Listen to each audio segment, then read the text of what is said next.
আসসালামু আলাইকুম সুপ্রিয় শিক্ষার্থীরা, আশা করি তোমরা সবাই ভালো আছো, সুস্থ আছো। শিক্ষার্থীরা, অনেকদিন পর তোমাদের ক্লাস আবার শুরু হয়ে গেছে, ভার্চুয়াল ক্লাসগুলো। যেহেতু কোভিড-19 বা করোনা ভাইরাসের কারণে আমরা এখন পর্যন্ত স্কুলে খোলার সিদ্ধান্তটি পাইনি, সেক্ষেত্রে তোমাদের এই ভার্চুয়াল ক্লাস চালিয়ে যাওয়াটাই হচ্ছে সবচেয়ে গুরুত্বপূর্ণ বিষয়। তো তোমাদের যাতে পড়ালেখায় কোনো ব্যাঘাত না ঘটে সেই উদ্দেশ্যেই কিন্তু আমরা সবাই মিলে চেষ্টা করছি তোমাদের ভার্চুয়াল ক্লাসকে আরো বেশি ফলপ্রসূ করে তোলার। সো আশা করছি তোমরা সবাই বাসায় বসে ক্লাসগুলো করছো এবং যে রুটিন অনুযায়ী তোমাদের ক্লাস হচ্ছে সেগুলো নিয়মিতভাবেই দেখে যাচ্ছ। সো শিক্ষার্থীরা, তোমাদের ইংলিশ ক্লাস আজকে আমি তোমাদের ইংলিশ সেকেন্ড পেপার, অর্থাৎ সেকেন্ড পেপারও ঠিক বলা যাবে না, আমরা বলবো গ্রামার ক্লাস, কারণ সেকেন্ড পেপার 8-এর ক্ষেত্রে কিন্তু নেই, গ্রামারটা ইনক্লুডেড। সো পুরো সাবজেক্টটা হচ্ছে এখন ইংলিশ। আর যদি আমি ইন্ডিভিজুয়ালি বলি তাহলে ক্লাস 6 এবং 7-এর জন্য ইংলিশ সেকেন্ড পেপার বলতে হবে। তো আমি যেহেতু রাইট ফর্ম অফ ভার্বস নিয়ে আজকে আলোচনা করব, সেটা কোন ক্লাসের জন্য বা কিভাবে সেটা নিয়ে কথা বলছি না, বলছি যে এটা সব ক্লাসের জন্যই কিন্তু গুরুত্বপূর্ণ। অর্থাৎ আমি যে রুলসগুলো নিয়ে আজকে আলোচনা করছি সেগুলো তোমাদের একদম 6 to 10 সব ক্লাসেই কিন্তু লাগবে। সেই হিসেবে আমরা ইন্ডিভিজুয়াল কোনো ক্লাসের কথা বলছি না। সো গ্রামারের ক্ষেত্রে আজকের টপিকটি হচ্ছে রাইট ফর্ম অফ ভার্বস, সেটা তোমরা নিশ্চয়ই দেখতে পাচ্ছ, আমি বোর্ডে লিখে দিয়েছি। সেখানকার কয়েকটি রুল নিয়ে আজকে আলোচনা করব। তো চলো আমরা আজকে শুরু করি ক্লাসটি। রাইট ফর্ম অফ ভার্বস, বা এটাকে আমরা আরেকভাবে বলতে পারি রাইট ইউজ অফ ভার্বস, অর্থাৎ সঠিক ব্যবহার ভার্বের। কখন আমরা ভার্বটি কোন জায়গায় কিভাবে ব্যবহার করব সেটি জানা হচ্ছে গিয়ে আমাদের জন্য গুরুত্বপূর্ণ। তো সেক্ষেত্রে আমরা কিছু নিয়ম ফলো করে থাকি, রুলস ফলো করে থাকি। তো প্রথম যে নিয়মটি আমি বোর্ডে লিখে দিয়েছি এবং তোমাদেরকে এক্সপ্লেন করে বোঝানোর চেষ্টা করছি, তোমরা একটু দেখো। অতীত বা ভবিষ্যতের কোনো সময়ের উল্লেখ না থেকে যদি বাক্যের মধ্যে always, often, daily, regularly, usually, generally, everyday এই শব্দগুলো তোমরা পাও বা থাকে, তবে ভার্বটা প্রেজেন্ট ফর্ম হবে। তাহলে প্রথম যে নিয়মটা সেটাতে বলা হচ্ছে অতীত বা ভবিষ্যৎ, অর্থাৎ পাস্টের ক্ষেত্রে অ্যান্ড ফিউচারের ক্ষেত্রে যদি কোনো টাইমের কথা না বলা থাকে, অর্থাৎ একটা নির্দিষ্ট কোনো টাইম নেই, যেমন ইয়েস্টারডে, যেমন আমরা বলতে পারি তোমার টুমরো, বা আর কি বলতে পারি লাস্ট, এই শব্দগুলো যদি আমরা ব্যবহার না পাই, এগুলো যদি আমরা না পাই, নির্দেশ না করে, কোনো সময়ের কথা না বলে, তাহলে সেক্ষেত্রে আমরা এই শব্দগুলো অর্থাৎ অলওয়েজ থেকে শুরু করে এভরিডে পর্যন্ত এখানে যে শব্দগুলো লেখা আছে সেই শব্দগুলো আমরা যদি পাই বাক্যের মধ্যে, তাহলে আমরা ভার্বটাকে প্রেজেন্ট ফর্ম করব। একটু খেয়াল করো বাক্যটা, হি অফেন কাম হেয়ার, তাহলে এখানে অফেন শব্দটা কিন্তু আছে। তো হি অফেন কাম হেয়ার, এখানে আমরা বাক্যটা যখন রাইট ফর্ম অফ ভার্ব করব, ভার্বটাকে যখন ব্যবহার করব, তখন আমাদেরকে ইউজ করতে হবে কামস, কারণ ভার্বটা যেহেতু প্রেজেন্ট ফর্মেই থাকবে, আমরাও কিন্তু কামটাকে প্রেজেন্ট ফর্মে রেখে দিয়েছি। এস এসেছে কেন, এটা অনেকের মনেই প্রশ্ন থাকতে পারে, তার উত্তরটা তোমরা সেকেন্ড রুলেই পেয়ে যাবে। তো আমি আরেকবার বলছি, যদি তোমরা এই শব্দগুলো পাও যেখানে কোনো অতীত বা ভবিষ্যতের সময়ের উল্লেখ থাকে না, সেক্ষেত্রে তোমরা ভার্বটা অবশ্যই প্রেজেন্ট ফর্মে ব্যবহার করবে। তারপরের যে নিয়মটি সেটি হচ্ছে সাবজেক্ট যদি থার্ড পারসন সিঙ্গুলার নাম্বার হয়। তোমাদেরকে যখনই আমরা পার্সন পড়াই, টেন্স পড়াই, আমরা কিন্তু পার্সন সাথে সাথেই পড়াই। তো পার্সনের ক্ষেত্রে তোমাদের আমরা পড়েছিলাম first person, second person, third person. তো বলা হচ্ছে যদি টেন্সটা প্রেজেন্ট ইনডেফিনিট টেন্স হয়, যদি টেন্সটা প্রেজেন্ট ইনডেফিনিট টেন্স হয় এবং সাবজেক্ট যদি তোমার থার্ড পারসন সিঙ্গুলার নাম্বার হয়, সেক্ষেত্রে ভার্বের শেষে তোমাকে অবশ্যই অ্যাজ বা ইয়েস যোগ করতে হবে। আমি আরেকবার বলছি, সাবজেক্ট যদি থার্ড পারসন সিঙ্গুলার নাম্বার হয়, অর্থাৎ হি, শি, ইট অথবা কোনো নাম যদি থেকে থাকে, জায়গার নাম হতে পারে, মানুষের নাম হতে পারে, কোনো প্রাণীর নাম হতে পারে, কোনো বস্তুর নাম হতে পারে, যদি থেকে থাকে তাহলে আমরা অবশ্যই ভার্ব যেটি আছে তার সাথে এস অথবা ইএস যোগ করব। তো খেয়াল করো এখানে রহিম প্লে ইন দ্য ফিল্ড, আমি যখন বাক্যটা করছি তখন যেহেতু এটা প্রেজেন্ট ইনডেফিনিট টেন্স সেই জন্য আমি প্লেজ ইউজ করছি, Rahim plays in the field. That means প্লের সাথে অ্যাস ইউজ করেছি। কেন অ্যাস ইউজ করলাম? কারণ রহিম হচ্ছে থার্ড পারসন সিঙ্গুলার নাম্বার, আর সেই কারণেই কিন্তু আমাকে ভার্বের সাথে অ্যাস বাই এস যোগ করতে হবে। তাহলে সেক্ষেত্রে প্রথম যে নিয়মের বাক্যটা আমি বলেছিলাম সেকেন্ড রুল পড়লেই পারবে, এই প্রথম রুলটার সাথে সেকেন্ড রুলের কিন্তু হুবহু ম্যাচিং আছে, কিন্তু ওখানে অফেন্স শব্দটার কারণে আমরা প্রেজেন্ট ফর্মটা ব্যবহার করেছিলাম, এবং টেন্সটাকে ঠিক রাখতে গিয়ে, পার্সনটাকে ঠিক রাখতে গিয়ে আমাদেরকে অবশ্যই ভার্বের সাথে অ্যাস অথবা ইএস যোগ করতে হয়েছে। শিক্ষার্থীরা, আমরা দ্বিতীয় রুলটি পড়ে ফেলেছিলাম, এবারে 3 নম্বর রুলটাতে এসেছি। একটু খেয়াল করে দেখো, আমি লিখেছি বাক্যের মধ্যে অতীত নির্দেশক শব্দ বা ফ্রেজ যদি আমরা অতীতকাল বোঝায় এই ধরনের কিছু শব্দ যদি আমরা সেন্টেন্সের মধ্যে পেয়ে থাকি, সেক্ষেত্রে যেমন yesterday, ago, long since, last night, last month এই ধরনের শব্দগুলো যদি আমরা পেয়ে থাকি, বা কোনো সাল যদি আমরা পাই যেটা পাস্টকে নির্দেশ করে, এই যে ব্র্যাকেটে লেখা আছে 1952 অথবা 2015, এগুলো থাকলে অবশ্যই ভার্বটি পাস্ট ফর্ম হবে, ভার্বটাকে অবশ্যই পাস্ট ফর্ম করতে হবে। যেমন দেখো, our liberation war take place in 1971। So 1971 যে শব্দটা, এটা কিন্তু পাস্ট টেন্সকে নির্দেশ করছে, পাস্ট ইয়ারকে নির্দেশ করছে, 1971 সাল। তো আমাদের স্বাধীনতা যুদ্ধ তোমার হয়েছিল 1971 সালে, যেহেতু এটা পাস্ট বোঝাচ্ছে, অতীত বোঝাচ্ছে, সেই জন্য আমরা টেকটাকে টুক করে দেব। টেকের পাস্ট ফর্ম হচ্ছে took. So our liberation war took place in 1971। সাবজেক্ট হচ্ছে আওয়ার লিবারেশন ওয়ার, আর টেকটা মেইন ভার্ব, সেটাকে পাস্ট ফর্ম করতে হবে, তাই টেকের পাস্ট ফর্ম টুক নিয়ে নিলাম, এবং বাকিটুকু যেভাবে আছে সেভাবেই থাকবে। 4 নম্বর নিয়মটা একটু খেয়াল করো, ভবিষ্যৎ নির্দেশক শব্দ, আগেরটা পড়েছিলাম অতীত নির্দেশক শব্দ যেটা পাস্টকে বোঝাবে, এখন যেটা পড়ছি সেটা হচ্ছে গিয়ে ভবিষ্যৎকে বোঝাবে। যেমন tomorrow, today, tonight, next week, next month, this morning, এই শব্দগুলো দ্বারা কিন্তু ভবিষ্যৎকে নির্দেশ করে। আর যখনই আমরা এই ধরনের কিছু শব্দ বাক্যের মধ্যে পাবো, তখনই আমাদেরকে অবশ্যই ভার্বের আগে শ্যাল বা উইলটা ব্যবহার করতে হবে। এই শব্দগুলো থাকলে এগুলো ভবিষ্যৎ নির্দেশ করে, এবং এগুলোর থাকলে আমরা সাবজেক্টের পর শ্যাল অথবা উইল ইউজ করব, এবং তারপরে যে মেইন ভার্বটা আছে তাকে প্রেজেন্ট ফর্মে রেখে দেব। কারণ আমাদের মনে আছে মনে হয়, যখন আমরা ফিউচার ইনডেফিনিট টেন্সের স্ট্রাকচার গুলো পড়েছিলাম, তখন কিন্তু ফিউচার ইনডেফিনিট টেন্সে তোমার স্ট্রাকচারটাই ছিল যে সাবজেক্টের পর শ্যাল অথবা উইল, এবং তারপর ভার্বের present form. That means shall বা উইলের পরে তোমাকে ভার্বের প্রেজেন্ট ফর্মটা ব্যবহার করতে হবে। তাহলে সেক্ষেত্রে আমরা কি করছি, আমরা এখানে এই শব্দগুলো দেখা মাত্রই সাবজেক্টের পর শ্যাল বা উইল নিয়ে আসছি, এবং তারপরে ভার্বের প্রেজেন্ট ফর্মটা ব্যবহার করছি।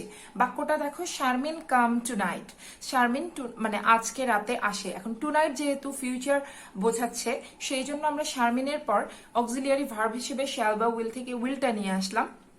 জেনারেলি আমরা আই এবং উই এর সাথে শ্যাল ব্যবহার করি, আর উইলটা আমরা সার্বক্ষণিক বা সব ক্ষেত্রেই ব্যবহার করতে পারি। তাহলে শারমিন উইল নিয়ে আসলাম, এবং ভার্বের প্রেজেন্ট ফর্ম কামটাকে আমরা কামই রেখে দেব, বাকিটুকু যেভাবে আছে সেভাবেই থাকবে। তোমাদের প্রশ্ন থাকতে পারে, ম্যাডাম এখানে কেন কামের পরে অ্যাস বা ইএস বসলো না? আমি এই উত্তরটা দিয়ে দিই। এখানে না বসার কারণ হচ্ছে, উইল যে অক্সিলিয়ারি ভার্বটা, এটা ফিউচার নির্দেশ করে, আর আমরা যখন রুলটা পড়েছিলাম তখন ছিল কিন্তু বাক্যটা প্রেজেন্ট ইনডেফিনিট টেন্স হলে আমরা ভার্বের সাথে অ্যাস বা ইএস যোগ করব যদি subject third person singular number হয়। এখানেও subject third person singular number, কিন্তু এখানে যেহেতু আমরা অক্সিলিয়ারি ভার্ব হিসেবে শ্যাল বা উইল ব্যবহার করছি, সেই জন্য কিন্তু আমরা এখানে ভার্বের শেষে অ্যাস বা ইএস ব্যবহার করতে পারবো না, কারণ এটা দ্বারা ফিউচার টেন্স বোঝাচ্ছে। আর আমাদের শর্ত ছিল প্রেজেন্ট ইনডেফিনিট টেন্স হলে আমরা ভার্বের শেষে অ্যাস বা ইএস যোগ করব।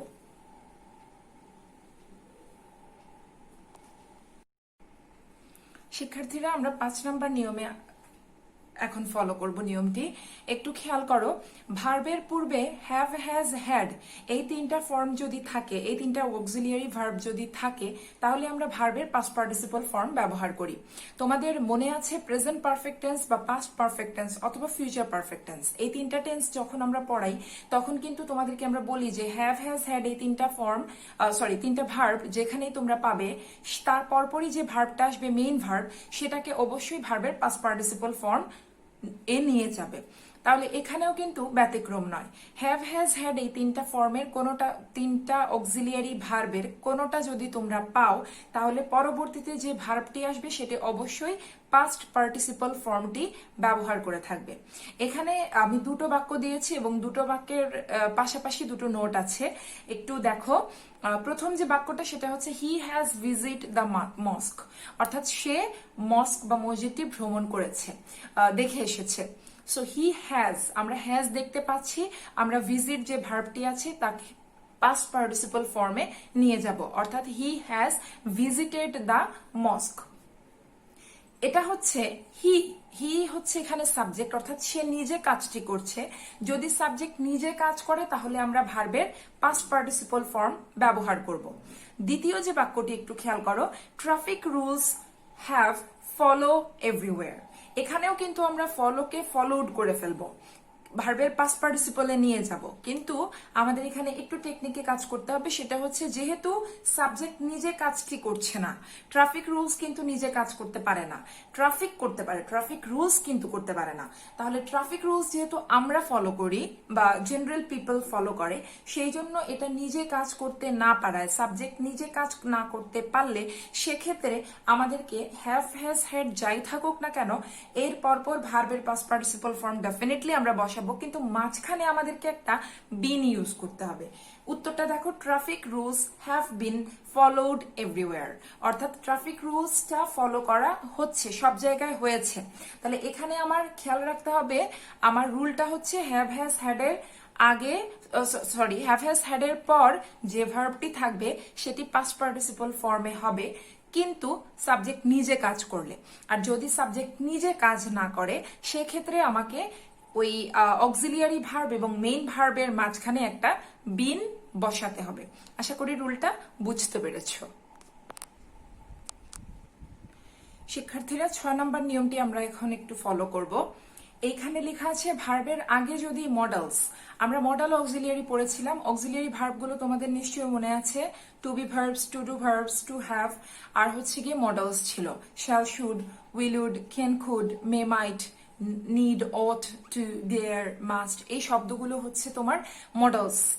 তো এই মডেলস যদি তোমার মেইন ভার্বের আগে থাকে, অর্থাৎ শ্যাল থেকে শুড, ক্যান, কুড এগুলোর কোনো একটি থাকে, তাহলে আমরা ভার্ব যেটি আছে তার প্রেজেন্ট ফর্মটা ফলো করব। জেনারেল চিন্তা করো তোমরা, একদম জেনারেলি যদি আমরা ভাবি তাহলে খেয়াল করো, নর্মালি ভাবলে আই শ্যাল গো, গো এর প্রেজেন্ট ফর্ম কিন্তু গো, গোটাই প্রেজেন্ট ফর্ম, এবং শ্যাল বসার কারণে আমরা এখানে ভার্বের প্রেজেন্ট ফর্মটা ব্যবহার করছি। বা শুডের ক্ষেত্রেও সেম, কুডের ক্ষেত্রেও সেম, মাইটের ক্ষেত্রেও সেম, আমি যখনই মাইট ব্যবহার করছি তারপরই কিন্তু ভার্বের প্রেজেন্ট ফর্ম গোটাকে ব্যবহার করছি। সো যদি তোমরা মডেলস পাও বাক্যের মধ্যে ভার্বের আগে, তাহলে সেই মডেলসের পর ভার্বের প্রেজেন্ট ফর্মটি তোমাদের বসাতে হবে। খেয়াল করো, হি মে গো দেয়ার, হি মে গো দেয়ার, উত্তরটাও কিন্তু সিমিলার, এখানে কোনো পরিবর্তন নেই, কারণ মে, মাইট এই মডেলস থাকলে এদের পরে আমরা ভার্বের প্রেজেন্ট ফর্মটা ব্যবহার করব। সাবজেক্ট নিজে যদি কাজটি করে, সাবজেক্ট নিজে কাজটি করলে আমরা সেখানে ভার্বের প্রেজেন্ট ফর্ম ব্যবহার করব। কিন্তু যদি সাবজেক্ট নিজে কাজ না করে সেক্ষেত্রে আমরা কি করব? আগেও একটি নিয়ম পড়েছিলাম যেখানে আমাদের বিন বসানো হয়েছিল, এক্ষেত্রেও আমাদের যে নিয়মটি সেখানেও কিন্তু একটু পরিবর্তন, সেটি হচ্ছে যে তোমাকে একটা বি ইউজ করতে হবে। আর যখনই তুমি বি ইউজ করে ফেলবে, বির পরপরই কিন্তু তোমাকে ভার্বের পাস্ট পার্টিসিপল ফর্মটি ব্যবহার করতে হবে।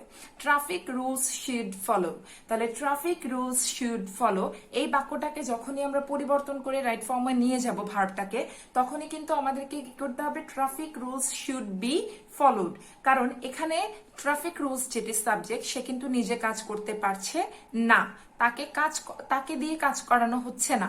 সে নিজে যদি কাজ করতে পারতো সেক্ষেত্রে আমরা ভার্বের প্রেজেন্ট ফর্ম ব্যবহার করতে পারতাম, কিন্তু যেহেতু সে নিজে কাজ করতে পারছে না তাই আমরা মডেলস এর পরে একটা বি নিয়ে আসব এবং বির পরে ভার্বের পাস্ট পার্টিসিপল ফর্ম ব্যবহার করব। যখন তোমাদেরকে আমরা ভয়েস চেঞ্জ পড়িয়েছিলাম সেক্ষেত্রেও কিন্তু এরকম ছিল। আমি সিম্পল বাক্য দেই, তোমাদের মনে আছে maybe, I eat rice, rice is eaten by me.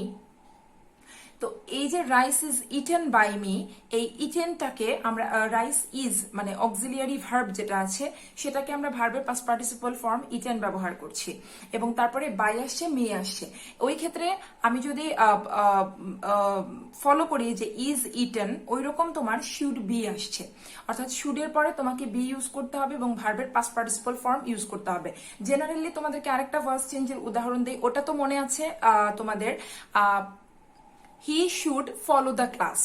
তাহলে he should follow the class, আমি এখানে অবজেক্টকে যখন নিয়ে আসছি the class should be followed, should be followed, অর্থাৎ আমি যখন shall should will would can could এগুলো ব্যবহার করব, তারপরে আমি একটা বি নিয়ে আসবো এবং তারপরে মেইন ভার্বের পাস্ট পার্টিসিপল ফর্ম ইউজ করব। আই মে বা অন্যভাবে বলতে পারি বাক্যের ক্ষেত্রে যে শ্যাল দিয়ে, হি শ্যাল প্লে ক্রিকেট, তাহলে আমি এখানে ক্রিকেট শ্যাল বি প্লেড, এই যে শ্যালের পরে আমাদেরকে বি নিয়ে আসতে হচ্ছে। সো সাবজেক্ট ক্রিকেট কিন্তু নিজে কাজ করতে পারছে না, সেই জন্য আমাদেরকে এদের অক্সিলিয়ারি মডেলস এর পরে আমাদেরকে কিন্তু অক্সিলিয়ারি ভার্বটা পরেই তোমার বি ফর্মটা ইউজ করতে হচ্ছে এবং পরবর্তীতে মেইন যে ভার্বটি তার পাস্ট পার্টিসিপল ফর্মটা ব্যবহার করতে হচ্ছে। শিক্ষার্থীরা, আজকের জন্য আমাদের শেষ রুল। পরবর্তীতে যে রুলগুলো তোমাদের আছে সেগুলো ধীরে ধীরে তোমাদেরকে অন্য ক্লাসে দিয়ে দিব। আজকে যে লাস্ট যে রুলটা এখন একটু বর্ণনা করছি, একটু বুঝে নাও। সিন্স বা ফর যদি তোমরা বাক্যের মধ্যে পাও, তাহলে এই সিন্স বা ফরের যেহেতু সময় নির্দেশ করে, আর সময় নির্দেশক শব্দ যখন হিসেবে ব্যবহৃত হবে তখন তোমাদেরকে হ্যাভ, হ্যাজ অথবা হ্যাড এবং তারপরে বিন নিয়ে আসতে হবে এবং বিনের পর ভার্বের সাথে আইএনজি ইউজ করতে হবে। তাহলে সিন্স অথবা ফর যদি সময় নির্দেশক শব্দ হিসেবে ব্যবহৃত হয় তাহলে তোমাদেরকে এদের পর হ্যাভ, হ্যাজ, হ্যাড এর পর বিন আনতে হবে এবং তারপরে ভার্বের সাথে আইএনজি যোগ করতে হবে। খেয়াল করো, she practice a song for 2 hours, এখানে ফর আছে, তাহলে যেহেতু ফর আছে সময় নির্দেশ করছে যে 2 ঘন্টা ধরে সে একটা গান প্র্যাকটিস করে যাচ্ছে, তাহলে she has been practising a song for 2 hours. Has নিয়ে আসতে হয়েছে, হ্যাজ এর পর একটা বিন নিয়ে এসেছি এবং প্র্যাকটিসিং ভার্বের সাথে আইএনজি ব্যবহৃত হচ্ছে। এই ক্ষেত্রে তোমার এটা প্রেজেন্ট পারফেক্ট কন্টিনিউয়াস টেন্সে ব্যবহৃত হচ্ছে, অর্থাৎ কোনো একটি কাজ অনেকক্ষণ আগের থেকে শুরু হয়ে যদি এখন পর্যন্ত চলছে বোঝায়, সেক্ষেত্রে আমরা প্রেজেন্ট পারফেক্ট টেন্স ব্যবহার করে থাকি।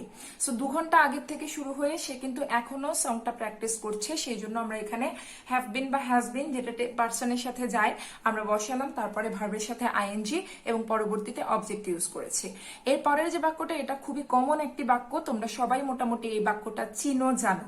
ইট রেইন সিন্স মর্নিং, সকাল থেকে বৃষ্টি হচ্ছে, তাহলে it has been raining since morning, সকাল থেকে বৃষ্টি হচ্ছে, মানে এখন ওই সকালে শুরু হয়েছিল এখন পর্যন্ত, এখন সন্ধ্যা বা রাত চলছে, এখন পর্যন্ত তোমার বৃষ্টিটা হচ্ছে।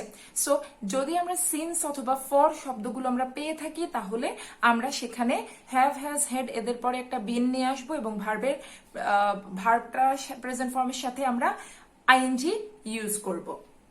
আশা করি আজকে 7টি নিয়ম তোমরা বুঝতে পেরেছো। যদি না বুঝতে পারো আমাদেরকে জানিও, আর বাকি যে রুলসগুলো আছে ধীরে ধীরে তোমাদেরকে ক্লাসগুলোতে দিয়ে দিব। সবাই ভালো থেকো, সুস্থ থেকো, রুলসগুলো বাসায় বসে প্র্যাকটিস করবে। আল্লাহ হাফেজ।